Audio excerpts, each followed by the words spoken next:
Hello, students. Myself Vishal Shankar Srivastava, Assistant Professor in Mechanical Engineering Department of the GL Bajaj Engineering College, Greater Noida. This is your lecture number 6, and we covered CNC machining, additive manufacturing, rapid prototyping, and rapid tooling. This is a part of the manufacturing process of Unit 2. Basically, we covered and the topic CNC machining, introduction of CNC machining, machining, what is the meaning of CNC, and working parts. Also discuss additive manufacturing, what is the meaning of the additive manufacturing, what is the rapid prototyping, etc. CNC, the words CNC, that means computer numeric control. Any machine tools which is controlled by the computer and numeric data, that is known as a computer CNC machine. For example, the most common machine, lathe machine. अगर हम lathe machine की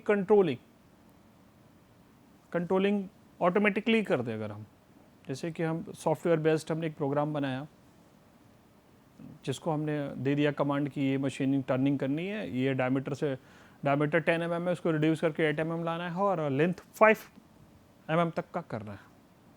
उसको हमने एक programme के through उसमें input data में दे दिया और हमने रन करा दिया.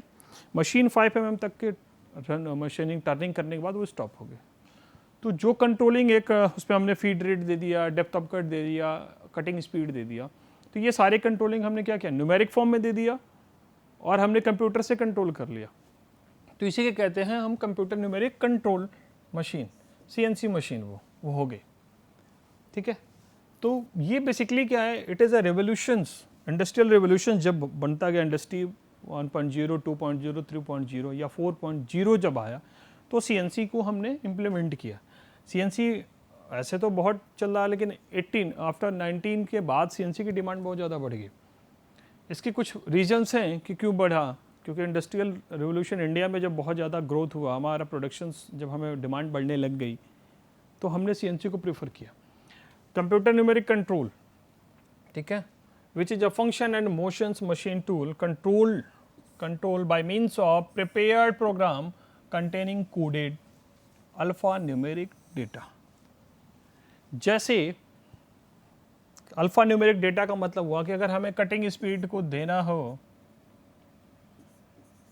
100 लिख दिया हमने, तो 100 का जब तक यूनिट आप डिफाइन नहीं करोगे तो कैसे पता चलेगा. यूनिट डिफाइन करने के लिए आपको अल्फा डेटा यूज़ करना पड़ेगा, ये न्यूमेरिक डेटा है. डेप्थ ऑफ कट अगर हमें देना हो तो हमने अगर लिख दिया, सॉरी ये तो थोड़ा ज़्यादा हो जाएगा, 0.5. अब 0.5 मीटर है कि mm है, तो वो न्यूमेरिक और अल्फा दोनों डेटा, अल्फा बेटा और न्यूमेरिक दोनों डेटा चाहिए. सो अल्फा न्यूमेरिक डेटा के हिसाब से. अब प्रोग्राम की बात करेंगे तो अगर हम प्रिपेयर्ड प्रोग्राम की बात करते हैं तो CNC मशीन जो हमारा होता है G कोड और M कोड को समझता है. जैसे अगर आप सॉफ्टवेयर में बात करेंगे तो जावा होता है, C होता है, C++ होता है, पाइथन होता है. तो यहाँ पे G और M कोड की बात हम होते हैं CNC मशीन्स में. ठीक है, वो CNC मशीन किसी भी मशीन टूल को कंट्रोल कर सकता है. वो लेथ मशीन हो, मिलिंग मशीन हो, ड्रिलिंग मशीन हो, इवन वेल्डिंग को भी हम कंट्रोल कर सकते हैं CNC से. तो CNC के जो मैकेनिज्म को हम किसी से भी मशीन टूल से जोड़ देंगे तो वो मशीन टूल जो होता CNC मशीन टूल कहलाएगी.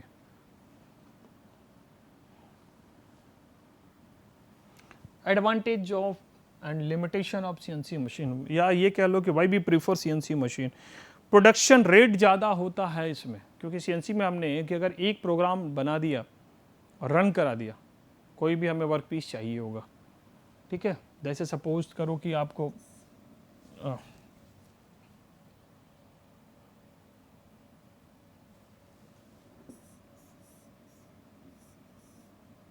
ये वर्क पीस हमें रिक्वायरमेंट है. ठीक है, ये वर्क पीस हमें रिक्वायरमेंट है. हमें आप देखोगे कि यहाँ पे चैम्फरिंग भी हुई है यहाँ पे. ठीक है, इस डायमीटर के बाद हमें स्टेप टर्निंग हमने किया है यहाँ पे. अब यहाँ पे जो चैम्फरिंग हुई है तो जो हम इनपुट देंगे रेडियस के फॉर्म में देंगे, रेडियस R1, यहाँ रेडियस होगा इसका R1 होगा, और डायरेक्शन भी बताएंगे हम CNC में कि किस डायरेक्शन में हो रहा है, क्योंकि अगर डायरेक्शन नहीं बताएंगे तो ये R1 मैट भी ऐसे भी हो सकता है, यानी कॉनकेव शेप में भी हो सकता है। तो ये जो हमें इनपुट देना होगा, ये सारी चीज़ें कॉम्प्लिकेटेड शेप को हमें अगर मशीनिंग करनी होगी, तो अगर लेथ मशीन पे अगर हम बात करेंगे तो ये टाइम टेकिंग होगा हमारे लिए प्रोसेस, फिर हमें टूल चेंज करना पड़ेगा, मैनुअली चेंज करना पड़ता है लेथ मशीन में।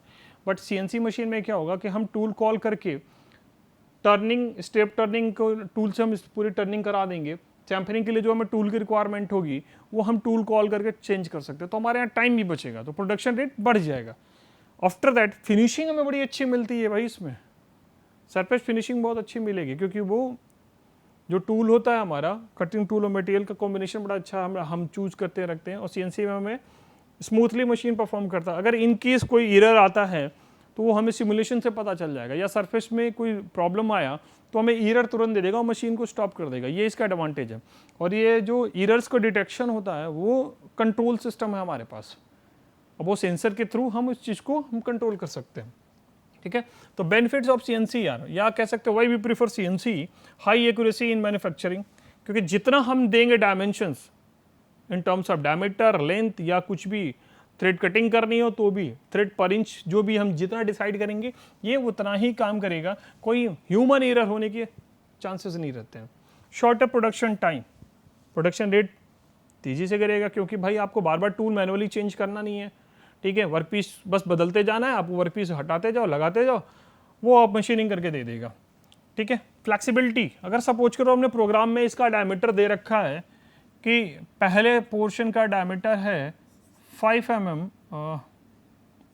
8 mm मान लो इसको 8 mm, और ये है 14 mm, in any how reasons it will be goes up to 16 mm बोल दिया गया आपसे। आपने प्रोग्राम में सिर्फ एक चीज़ों को चेंज किया, जहाँ पे 14 होगा वहाँ पे 16 कर दिया, कोई चीज़ चेंज नहीं करना पड़ेगा। मैनुअली में क्या होगा आपको कि आपको फिर से वो स्टेप बाय स्टेप में, क्योंकि आप 2 mm का डेप्थ अप कट दोगे तो सरफेस रफनेस आएगी, तो 1 mm 2 बार कट करना पड़ेगा। उसमें क्या होगा कि वो हमें 2 mm लिख देंगे, वो मशीन कटिंग टूल मशीनिंग करते हुए स्टेप बाय स्टेप निकलता चला जाएगा, हमें स्मॉल लेवल पे चेंज करना पड़ेगा। तो हमें अगर इसमें कुछ चेंजेस करना, फ्लेक्सिबिलिटी करनी है, डिफरेंट टाइप के प्रोडक्ट्स में कुछ और प्रोडक्ट बनाना है, थोड़ा सा चेंज किया हमने प्रोग्राम में तो कर हो गया। सिंपल फिक्चरिंग, रिड्यूस ह्यूमन एरर्स बहुत मिनिमाइज होगा, ठीक है। हम सिमुलेट करके चेक भी कर सकते हैं कि हमें जो रिक्वायर्ड शेप है वो मिल रहा है कि नहीं मिल रहा है, सिमुलेशन में दिख जाता है ग्राफिकल रिप्रेजेंटेशन से। अगर नहीं मिल रहा है तो फिर से हम प्रोग्राम को चेक करते हैं कि प्रोग्राम में एरर कहाँ से है, वो एरर भी हमें मशीन बता देती है। ये बहुत सारे इसके एडवांटेज है। द ड्रॉबैक इसका जो क्या है कि मेंटेनेंस कॉस्ट, इनिशियल कॉस्ट बहुत ही ज़्यादा है, और ये एक नॉर्मल ऑपरेटर इसे नहीं ऑपरेट कर पाएगा। जिसे मशीन की पूरी जानकारी होगी, theoretical as well as practical, controlling उसको पूरा पता होगा, वही इसको ऑपरेट कर सकता है। तो ऑपरेटर की कॉस्ट भी बढ़ जाती है, तो स्किल्ड ऑपरेटर की रिक्वायरमेंट होगी, हाई कॉस्ट है, मेंटेनेंस कॉस्ट है, ये बढ़ जाती है normal lathe manual lathe machine के रिस्पेक्ट में। ये इसका ड्रॉबैक है। अगर हम इसको ब्लॉक डायग्राम की बेसिक्स पे समझना चाहेंगे तो CNC मशीन है क्या, ठीक है। अब मैं आपको बता दूं कि CNC machine that is example of mechatronics, mechanical electronics और कंप्यूटर का ये एग्जाम्पल है। ये इसको आप ये कह सकते हो कि एक टाइप का रोबोट भी है ये। तो किसी मशीन को जब हम इंस्ट्रक्शंस देते हैं तो वो एक प्रोग्राम के फॉर्म में होता है। Program is a set of instruction. यहाँ पे हमने क्या दे दिया, G कोड और M कोड की हेल्प से हमने इंस्ट्रक्शन दे दिया। जैसे कि हमने बोल दिया coolant on, machine stop, spindle stop या स्पीड इंक्रीजेज, तो वो सारी चीज़ें जो हमने इंस्ट्रक्शन दिया तो हम वहाँ पे बार बार टाइप नहीं करेंगे, हमने प्रोग्राम में दे दिया कि टूल का सिंबल अगर टी अगर हम यूज़ करेंगे टी, तो टी कॉलिंग अगर हम उसमें कोड यूज़ करेंगे, मशीन कोड या M कोड यूज़ करेंगे 06, तो 06 से आएगी कॉलिंग, 06 को ही कॉल करेगा, 06 आएगा, मशीनिंग करेगा। अब 06 में कोई भी टूल होगा वो उसी को बुलाएगा मशीन। ये मशीन का ड्रॉबैक है। वो ये नहीं कहेगा कि सर 06 जो है आप जो ऑपरेशन परफॉर्म करने जा रहे हो उसके लिए सूटेबल नहीं है, नहीं, वो उसी से मशीनिंग करेगा। तो ये एक छोटा सा यह ड्रॉबैक भी है, उसको भी अब रिमूव किया जाता है क्योंकि वो सेंसर्स का हम यूज़ करते हैं उसमें भी, ठीक है, AI का यूज़ करते हैं। तो ये सारी चीज़ें। तो ब्लॉक डायग्राम जो CNC से यहाँ से ये आप समझोगे कि देखो इनपुट डिवाइस का मतलब कीबोर्ड, जैसे लैपटॉप में कीबोर्ड होता है ना, वो मोबाइल में कीबोर्ड होता है, वही कीबोर्ड है। और यहाँ से हम पार्ट प्रोग्राम लिख के हम यहाँ से इन कराते हैं, भेजते किसके पास है, मशीन कंट्रोल यूनिट्स को, जहाँ पे सारी कंट्रोलिंग होती है। यहाँ पे इलेक्ट्रॉनिक्स इंटरफेस के थ्रू हम सॉफ्टवेयर को और मैकेनिकल को कंबाइन करते हैं, ठीक है, जहाँ पे डेटा प्रोसेसिंग हो रहा है, कंट्रोल लूप यूनिट हो रहा है, और ये मशीन टूल को भेज दे रहा है, ठीक है। डिस्प्ले यूनिट से ये दिखाएगा आपको कि कितना मशीनिंग हो चुका, कितना बाकी है, कितने स्पीड पर रन कर रहा है, कौन सा टूल है आपके सामने, वो सारी चीज़ें डिस्प्ले यूनिट में दिखाएगा कि टूल कौन सा चल रहा है, कितने स्पीड पे है, XYZ किस डायरेक्शन में टूल मूव कर रहा है, किस डायरेक्शन में कितना डेप्थ कर दिया है, क्योंकि आपने X00 किया होगा शुरू, तो वो कितना बढ़ गया X डायरेक्शन में, प्लस में या माइनस में कितना बढ़ा, वो डिस्प्ले यूनिट में सब दिखाएगा। बेसिकली डिस्प्ले आपका आउटपुट है, यहाँ से आपको दिखता रहेगा, ठीक है। अब यहाँ से फीडबैक हमें मिलेगा यहाँ से कि मशीन टूल बताएगा कि भाई यहाँ पे टेम्परेचर बढ़ गया है, कूलेंट ऑन करो, तो ये क्या करेगा, फीडबैक सिस्टम यहाँ भेजेगा कंट्रोल को कि भाई कूलेंट ऑन कर दो, तो सेंसर की हेल्प से, थर्मल सेंसर लगा होगा, वो रेज चेक करके बता देगा और यहाँ से ये भेज देगा इसको। तो ये फीडबैक सिस्टम बेसिकली ये क्लोज लूप सिस्टम है, क्लोज कि एक दूसरे से जुड़े हुए हैं, ठीक है। फिर उसके बाद ड्राइविंग सिस्टम है, मोटर ड्राइविंग सिस्टम। ये जो है यहाँ से हम जो भी वहाँ पे मोटर हो, सर्वो मोटर आप जो यूज़ करते हैं जिससे हमें स्पेंडल को स्पीड देना होता है, टूल को देना होता है, वो सारे मोटर्स ड्राइविंग सिस्टम यहाँ से हमें यूज़ करते हैं। तो जो इसमें आप यहीं से देख सकते हो कि जो उसके एलिमेंट्स हैं, इनपुट डिवाइसेस है, मशीन कंट्रोल यूनिट है, ठीक है, फीडबैक सिस्टम है, डिस्प्ले है, मशीन टूल और ड्राइविंग है। इसको हम कैटेगराइज करेंगे कि इसको एलिमेंट्स को हम कैसे हम कैटेगराइज करेंगे। Elements of CNC machine 3 categories में हमने किया। जो सबसे पहला है पार्ट प्रोग्राम है। पार्ट प्रोग्राम का मतलब कि जो हमें रिक्वायर्ड शेप चाहिए, उसके लिए जो टूल का मोशंस है, क्योंकि रिक्वायर्ड शेप अगर हमारा सपोज करो कि ये आपका कुछ कॉनिकल शेप है, कॉनिकल शेप है, तो टूल का मूवमेंट ऐसे होगा कि वो इनिशियली यहाँ से अगर टूल का टच हो रहा है, टूल कटिंग टूल, ये टूल है यहाँ से, तो वो यहाँ से यहाँ तक लीनियरली मूव करेगा, फिर यहाँ के बाद वो टैपरिंग शेप में मूव करता जाएगा। तो ये टूल का मोशन है। तो इसको हम जो ये मोशन जो डिसाइड होगा वो कोडिंग G कोड और M कोड से हम डिसाइड कर देंगे कि पार्ट प्रोग्राम के थ्रू हम इसको दे देंगे। वो पार्ट प्रोग्राम जो हम लिखते हैं, तो पार्ट प्रोग्राम जाएगा कहाँ, शेप कहाँ करोगे, मशीन टूल में, मशीन टूल के कंट्रोल पैनल्स में। मशीन कंट्रोल यूनिट इसे कहते हैं, MCU शॉर्ट फॉर्म में, इसे हार्ट ऑफ CNC कहते हैं। इसमें जो पार्ट्स हैं, इनपुट है, जैसे हम प्रोग्राम का लिखने के साथ साथ हम बहुत सारे पैरामीटर डिसाइड करते हैं कि रेफरेंस जब लेते हैं वर्कपीस और टूल के बीच में कि कहाँ से हम मशीनिंग करनी है, तो मशीनिंग के लिए वर्कपीस के पास टूल को लाना पड़ता है और इसे रेफरेंस 00 मान के चलते हैं। तो इनपुट हमें देना पड़ता है, यहाँ से हमें जो इनपुट डेटा देना पड़ेगा XYZ के टर्म्स में, या फिर हमें स्पीड को बढ़ाना है, ठीक है। तो इनपुट डेटा से हम यहाँ से इनपुट का काम करते हैं। ड्राइविंग सिस्टम का मतलब जितने भी ड्राइविंग वहाँ पे जो मोशंस हैं, चाहे वो स्पिंडल का हो, ठीक है, चाहे वो आपका जो हमारा टूल होल्डर से टूल पोस्ट है, टूल पोस्ट को हो, या फिर हमें ऑटोमेटिकली हमें CNC मशीन का शटर ओपन और क्लोज करना हो, तो जो भी ड्राइविंग सिस्टम होगा वहाँ ड्राइविंग की बात होगी। फीडबैक सिस्टम हमने आपसे डिस्कस किया था प्रीवियस स्लाइड में, इसी में, कि फीडबैक का मतलब कि कहीं पे कुछ एरर्स आ रहा हो, या हमारे मशीनिंग में कुछ चीज़ें टेम्परेचर का रेंज हो रहा हो, या फिर हमें दिख रहा हो कि चिप्स बहुत ज़्यादा वहाँ पे इकट्ठे कलेक्टेड हो गए हों, तो वो एरर वो तुरंत वहाँ पे रोक देगा, फीडबैक बताएगा कि यहाँ पे चिप्स रिमूव करो आप, ठीक है। अगर डोर ओपन है तो सेफ्टी पॉइंट ऑफ व्यू से मशीन नहीं ओपन हो चलेगी, फीडबैक बोलेगा क्लोज द डोर, तो वो आपकी मशीन रन करेगी। डिस्प्ले सिस्टम का मतलब आउटपुट से, और मशीन टूल जिस मशीन से आप मशीनिंग करोगे, अगर आप इसको जिस मशीन से अटैच कर दोगे, देखो कि प्रोग्राम मशीन कंट्रोल यूनिट और मशीन टूल से हमने अटैच कर दिया, तो हमारी मशीनिंग CNC मशीन कहलाती है, ठीक है। ये जो है कैमरे से मोबाइल से लिया हुआ डायग्राम है। आप यहाँ से डिस्प्ले जो आप देखोगे CNC मशीन पे जो होता है, किसी भी CNC मशीन के जो साइड में एक लगा होगा, ये जो अल्फ़ा न्यूमेरिक कीबोर्ड है, यहाँ पे देखोगे, यहाँ पे न्यूमेरिक डेटा यहाँ से है, अल्फ़ाबेट यहाँ से है, ठीक है। यहाँ से अब जो मशीन की जो कंट्रोल यूनिट्स हैं, यहाँ से हम डिसाइड करते हैं, लेफ्ट राइट करना होता है, तो ये इनपुट डेटा है। बेसिकली यहाँ से इनपुट हम यहीं से देते हैं किसी भी CNC मशीन में। और जो डिस्प्ले है, यहाँ पे सिमुलेशन का अभी प्रोसेस चल रहा था, तभी का ये इमेजेस लिया गया है। यहाँ पे हमें आउटपुट यहीं से मिलेगा, कोई भी चीज़ यहाँ पे दिखेगी आपको। आपने जो भी प्रोग्राम लिखा है, रन कराया है, अगर मशीन रन कर रही है, मशीनिंग चल रही है, तो वो भी यहाँ पर डिस्प्ले करेगा, डेटा के फॉर्म में दिखाएगा कि मशीनिंग ऐसी चल रही है। क्योंकि वहाँ पे ग्राफिकली तो आप नेक डाई से देख सकते हो, शटर के जो उसमें डोर होता है, डोर से मिरर लगे होते हैं, वो देख सकते हो, यहाँ पे भी देख सकते हो। अब जो टेक्नोलॉजी आ रही है वो यहाँ पे भी मिल जाएगी आपको।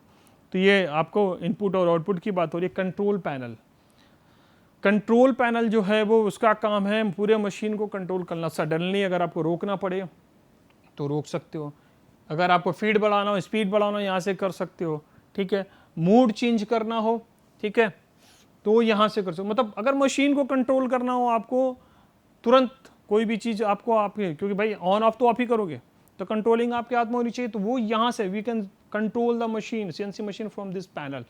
It is attach below the या पैरेलल द इनपुट। जो पैनल होता है ना मशीन के साइड में या हमारे सामने, अगर ये CNC मशीन है तो सामने हमारे अगर डोर होगा, मशीन के अंदर सारी मशीनिंग होगी, तो राइट हैंड साइड में हमें पूरी चीज़ें मिलेंगी, इनपुट और ये कंट्रोल पैनल के मिल जाएगी, डिस्प्ले मशीन पे ही होगी, ठीक है।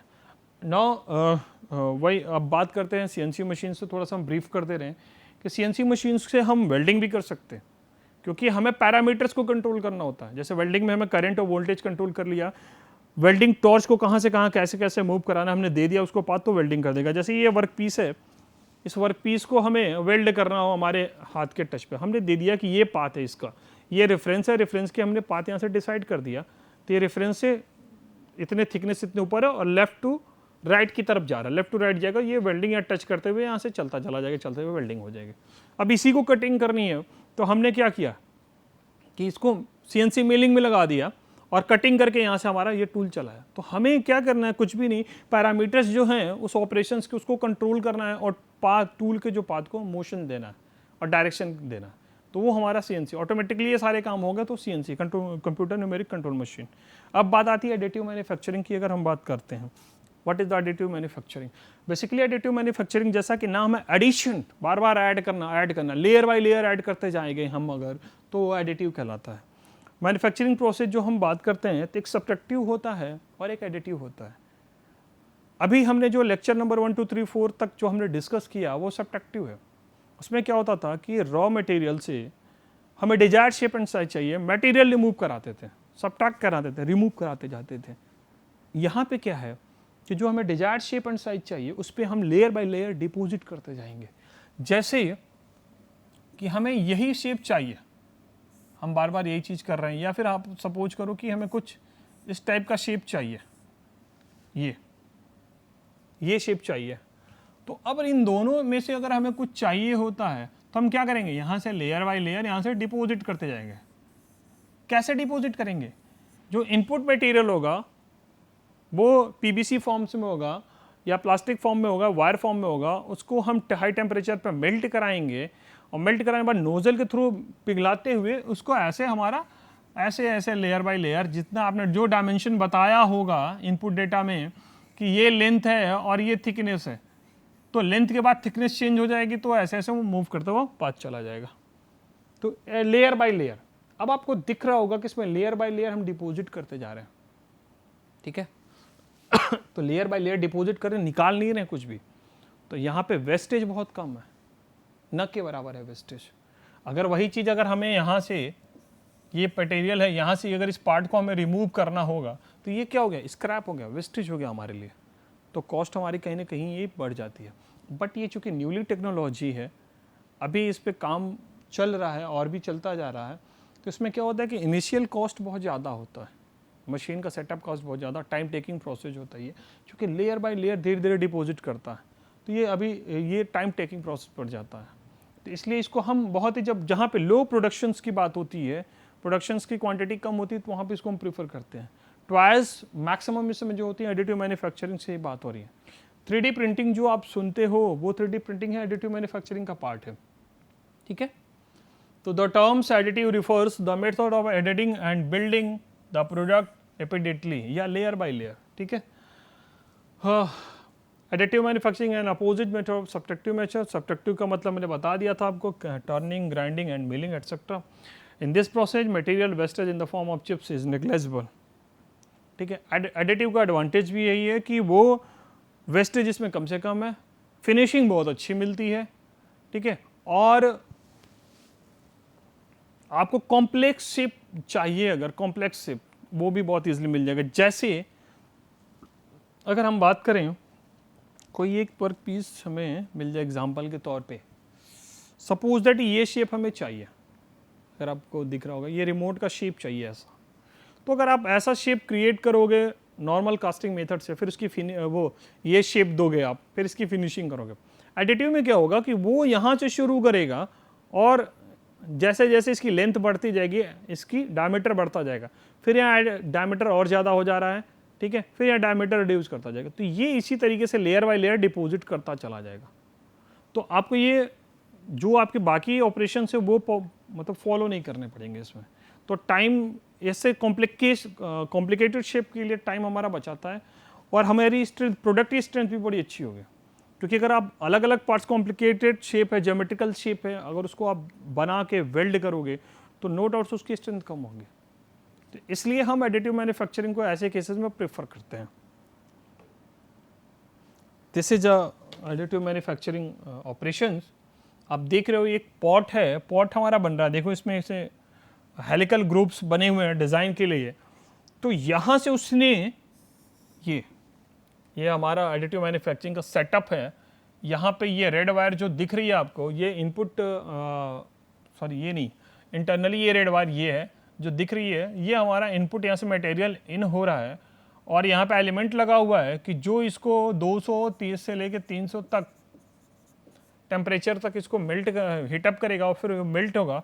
और ये जो है हमारा नोजल है, ये नोजल यहाँ पे वो मेल्ट करके डिपोजिशन स्टार्ट होगा। ये पहले क्या होगा, यहाँ से ये नीचे की तरफ आएगा, जो यहाँ बेस होगा टेबल, यहाँ पे हम डिफाइन कर चुके रहेंगे प्रीवियसली कि ये हमारा बेस है, यहीं से शुरू करना है, कितने हाइट तक जाना है, कितनी डेप्थ हमें जानी है, सारी चीज़ें डायमेंशन हमने दे रखी है उसको।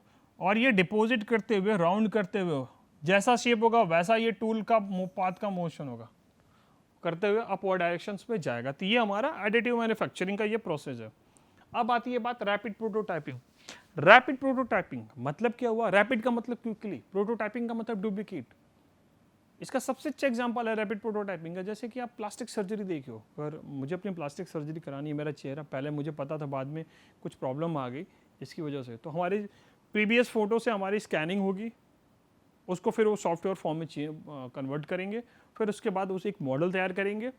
ठीक है, उसे रैपिड प्रोटोटाइपिंग कहते हैं उसी को। फिर उससे एक कास्टिंग करके एक लेयर बना देंगे, वो डेवलप हो जाएगा। जैसे हमें इसका है, ये कोई शेप है हमारे पास तैयार हो गया है। ठीक है, इस शेप को हमें अगर बनाना हो, जैसे कि हमारे पास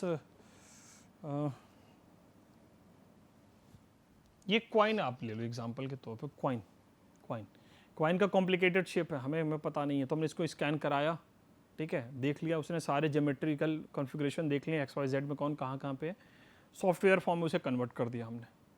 ठीक है, और फर्दर उसको हमने एज अ इनपुट डाटा हमने मशीन में दे दिया, स्टोर करके हमने रन कराया। मशीन की जो लैंग्वेज होगी वो अलग होगी, उसमें हमें उसे कन्वर्ट करना होगा, ये हम अभी डिस्कस करेंगे। ठीक है, rapid prototyping is the creation of the product simulation to be used for testing and validation during the product development process with the multiple iteration generation during the short period। मतलब ये है कि 3 dimensional product जो भी हम prototype बनाना होगा, तो उसको हम स्कैन करके प्रोटोटाइप बना के फिर उसके बाद उसी पे हम आगे फर्दर कंटिन्यू कर सकते हैं। This is called rapid prototyping. Prototyping is a way to validate hypothesis that is a product will be solve the problem it is intended solve. ठीक है, मतलब सिमिलर प्रोडक्ट बनाने के लिए, जैसे मेरी शेप का सिमिलर बनाना हो मेरी फिजिक का, तो मेरी स्कैनिंग होगी।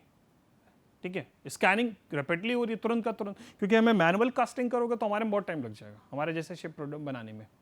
तो स्कैनिंग किया, उसके मतलब मेरे बाद उन्होंने एक ग्राफिक्स फॉर्म में प्रोटोटाइप मेरा बना दिया, उसकी प्रोग्रामिंग बनाई, प्रोग्रामिंग उसको सॉफ्ट लैंग्वेज में कन्वर्ट किया, उसे .stl फाइल या IGF फाइल कहते हैं, उसमें कन्वर्ट किया, फिर हमें दे दिया, तो वो 3D प्रिंटिंग हमारा एक बना के दे देगा, जो 3D प्रिंटिंग हमने आपको दिखाया था वो बना के दे देगा।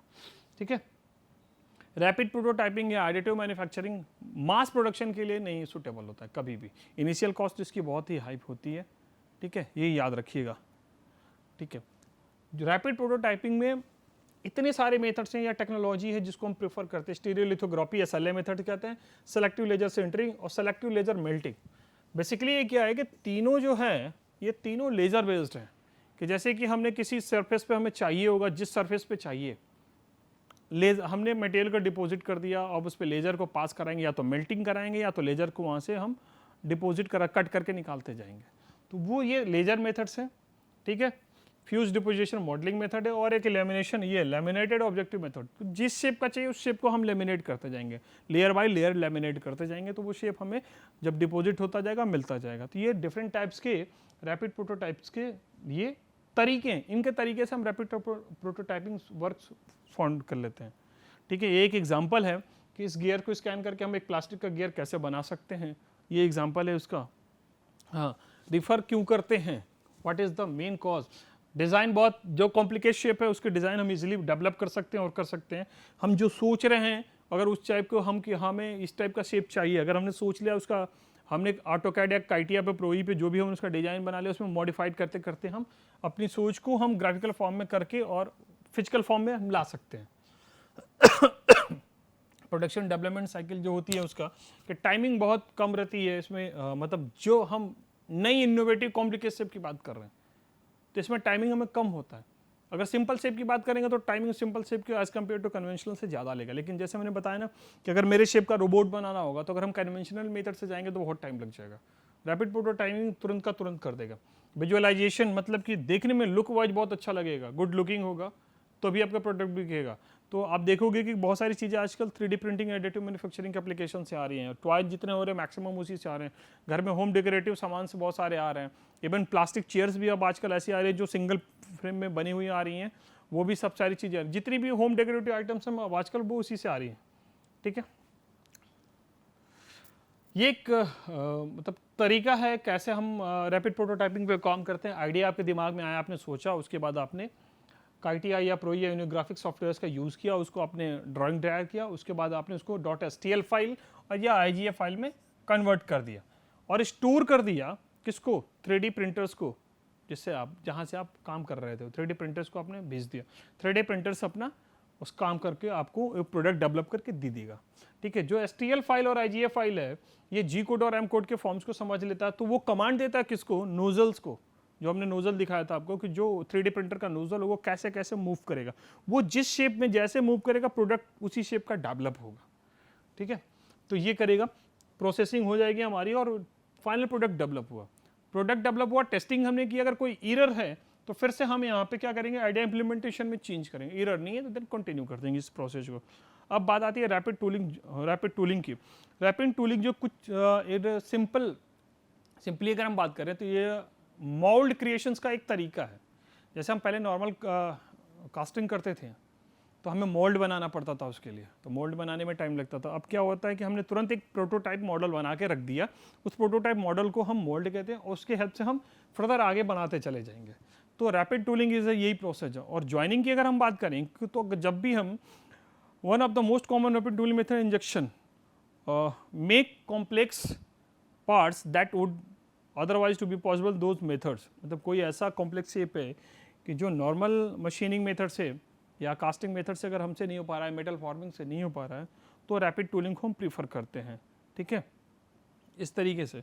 और हम एक बार उसके जब मोल्ड तैयार कर लेंगे तो हमें मशीनिंग जो होगी रैपिड टूलिंग मेथड से, जो हमें नया नया प्रोडक्ट डेवलप करना होगा वो और आसान हो जाएगा। बेसिकली रैपिड टूलिंग और रैपिड प्रोटोटाइपिंग जो है दोनों मतलब एक दूसरे से जुड़े हुए हैं। हमने मोल्ड तैयार करके दे दिया, फिर रैपिड प्रोटोटाइपिंग की हेल्प से हम प्रोडक्ट बहुत तेज़ी से डेवलप करते चले जाएंगे, ठीक है। अब बात आती है कि रैपिड टूलिंग सॉफ्ट टूलिंग होती है और एक हार्ड टूलिंग होती है। सॉफ्ट का मतलब ये हुआ कि जो हम मोल्ड तैयार करते हैं वो तो वन टाइम यूज वैक्स का जगह हम बना लिए, वन टाइम यूज कर लिए, फिर हमने उसको डिस्ट्रॉय कर दिया। हार्ड का मतलब सिरेमिक मटेरियल का हमने बना दिया, तो वो हार्ड टूलिंग हो जाता है। In soft tooling the moulds develop indirectly और directly are destroyed after the single cast, ठीक है। और स्मॉल बैच प्रोडक्शंस, मतलब जाहिर सी बात है कि हमने 5 का लॉट निकालना है, 5 बनाया फिर उसको हमने हटा दिया, तो कॉस्ट भी हमारी मोल्ड की कम आएगी। अब हार्ड की बात करेंगे हम, तो हार्ड में जैसे हमने बताया था कि सिरेमिक की बात करते थे, मोस्टली सिरेमिक ही सबसे ज़्यादा यूज होता है, या फिर और भी कोई मेटल का हम बना सकते हैं जिसकी मेल्टिंग पॉइंट बहुत ज़्यादा हो तो हम उसे प्रीफर कर देते हैं, बट हम सिरेमिक सबसे मोस्ट और कॉमन है, ठीक है। तो हार्ड में वही होता है कि हम उसे बार बार यूज करना हो, बल्क प्रोडक्शन हो जहाँ पे 100, 200, 1000, 3000 प्रोडक्ट बनने हो तो हम उसको यूज़ करते हैं, ठीक है। Application of the rapid prototyping, vacuum casting, metal spraying, casting, sand casting, कहीं पे भी आप इसको यूज़ कर सकते हैं आप। और जो भी आपको रैपिड प्रोटोटाइपिंग का मतलब जहाँ पे प्लास्टिक के मोस्टली प्रोडक्ट बनाने होते हैं, या फिर अगर आप देख रहे होंगे तो मतलब आपके आसपास बहुत सारी चीज़ें होम अप्लाइंसेज में यूज होती हैं, होम डेकोरेटिव में हो जाती हैं, टॉयज़ सबसे ज़्यादा कॉमन आजकल चल रहा है। तो ये सारी चीज़ें जो है रैपिड प्रोटोटाइपिंग का एप्लीकेशंस हैं। इवन रैपिड प्रोटोटाइपिंग क्या, एडिटिव मैन्युफैक्चरिंग या 3D प्रिंटर्स का भी यही मतलब सब एक ही से जुड़े हुए हैं। और ये सारे के सारे जो अभी आपने CNC और ये सारी चीज़ें पढ़ी है इंडस्ट्री 4.0 के, ये पार्ट्स हैं, इंक्लूडेड पार्ट्स हैं ये रेफरेंसेस हैं हमारे। Thank you so much for this lecture.